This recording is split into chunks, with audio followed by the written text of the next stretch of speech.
Okay, my name is Simon Matter. I'm the Managing Director and Chairman of Prime Financial Group.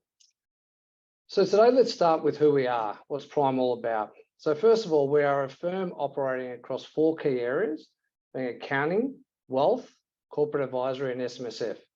So in totality, we're an advisory and capital firm with 130 people operating across Melbourne, Sydney, and Brisbane.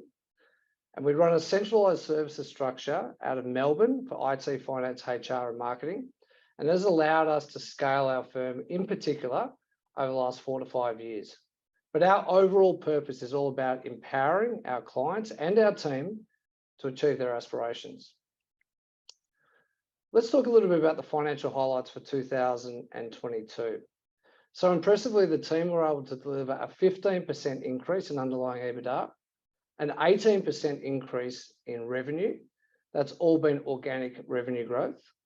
An improvement in reported EPS, up 14% to 1.93 cents per share. That would have been up slightly higher if it hadn't been for the subletting of our Melbourne office space. So it would have been closer to about 30%. But we also increased our full year dividend. That was up 57% to 1.1 cents per share. We maintained our operating margin at 30%.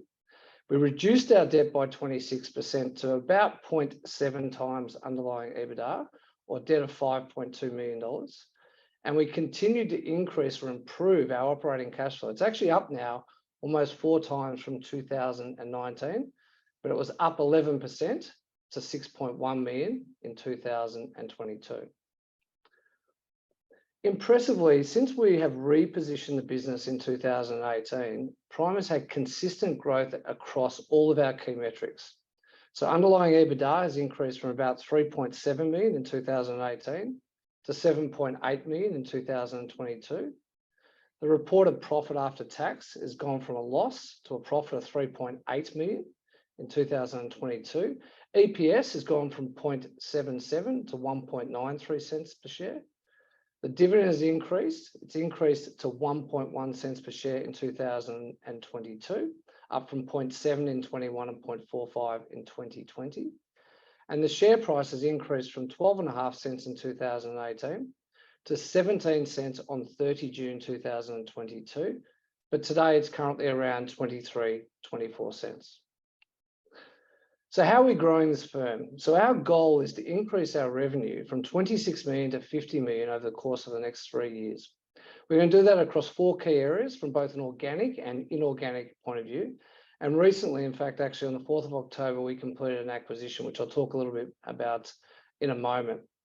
But organically, this has been impressive what we've been able to do over the course of the last 4 to 5 years. Across all 4 service lines in FY22, so accounting, wealth, capital, and SMSF, we increased organically how we were growing those areas. Now, we're doing that in a couple of key ways. We've got partners in our business that are out there finding new clients, and we're also delivering additional services to our existing client base. We're also doing another thing, point 2 here. We're attracting new revenue contributors. They're people like accountants or advisors that have an existing client base, and they're looking to join a group like Prime that has additional services and a place where they can start to earn some equity in our business. That's an important key differentiator for Prime, and it's worthwhile noting that 44% of the ownership of Prime is by key management and staff. All team members after being with us for 12 months start to earn equity, and that's a key way that we're trying to attract talent within our business. We'll also do point 3, which is continuing to roll out new service lines. The 2 most recent service lines that we rolled out were corporate advisory 5 years ago and SMSF around about 4 years ago. And I'll show you the trajectory of those 2 key service lines on the next few slides. Acquisitions, as I mentioned before, is the 4th pillar of our growth strategy to get to 50 million of turnover. And we were really pleased to complete that transaction being Intello in the SMSF space. And I'll talk a little bit more about that in a moment. So Intello, as I mentioned before, the 4th pillar of what we do is SMSF. And within that space, we have identified a great business that we acquired on the 4th of October. It generates $3 million of revenue. It will contribute around about $900,000 of EBITDA for our business. It's highly EPS accretive.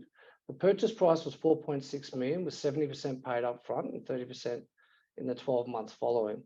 But importantly, what this has done for our SMSF division is provide us access to a whole new client base and also to scale the SMSF revenue as part of group revenue. SMSF revenue will now go from being 10% to 20% over the following 12 months. So let's take a quick look at the 4 key service lines I mentioned before and how they've been growing over the last 12 months between 21 and 22. You see accounting and business advisory has increased by about $500,000 over that period of time. So good organic growth, 5 to 10% there. We've also seen the wealth management division, which currently has about 1.1 billion of funds under management, increase from 7.6 million in 21 to 8.5 million. So that $900,000 increase has been pretty significant growth. The corporate advisory division, which has been only established in the last 5 years, is now turning over $4.5 million and is a key way that we differentiate in our core client segments of businesses, corporates, and also family groups. SMSF I've mentioned, so I won't touch on that in any more detail. Obviously, as part of our total shareholder return, we look at what the share price might be, but we also look at the dividends that we pay to our shareholders. And you'll see on this slide here, we've had a great trajectory over the course of the last 3 to 4 years. And we are forecasting that our dividend will increase from being up 57% in 22 to being up a further 36% in FY23. We pay out about 40 to 60% of our earnings, and we paid out 52% in FY22. With respect to our outlook for FY23, we are seeing continued growth. We are seeing or expecting to see revenue grow by a further 15% in FY23. We're expecting our underlying EBITDA to grow by 5 to 10%, EPS 15% plus. We'll continue exploring all 4 of those opportunities we've seen across the different areas that I mentioned before, inorganic and organic. We see about 60 to 75% of our growth coming from organic initiatives and the remainder inorganic. As I've mentioned, the dividend will be up a further 36% in FY23. Debt will remain modest at 0.5 to 1 times underlying EBITDA. We'll continue with our buyback that we've had in place for 12 months. And we'll also focus on making sure that our team are aligned with great client service and ensuring that they have an ownership stake in the future we're trying to co-create together. So how we think about our investment case at Prime is really in these 9 key final points. So continued growth in earnings and a diversified recurring revenue stream that allows us to make longer term decisions about our growth. We'll continue to maintain strong margins at 30%, plus or minus 1 or 2%, and good cash flow. We've done a recent transaction which is highly EPS accretive for us, being Intello, which I've mentioned. There'll be further opportunity for M&A, and we'll be able to scale our structure to ensure that we're able to drive the right amounts to the bottom line. The buyback will continue, and we are in an industry, point 6, that has continued growth around professional services. Importantly, also in times of distress or challenge, in particular over the last 3 years, we've seen our business grow through the pandemic because people need advice. Dividends will continue to increase as mentioned. And interestingly, we are trading at a lower multiple than our peers. So that presents an opportunity for continued share price improvement. And as I mentioned before, having the business 44% owned by key management staff is a really important differentiator to attract and retain talent. So that's the investment case for Prime, and that's what we see over the next 12 months and a great opportunity to participate in that. Thank you.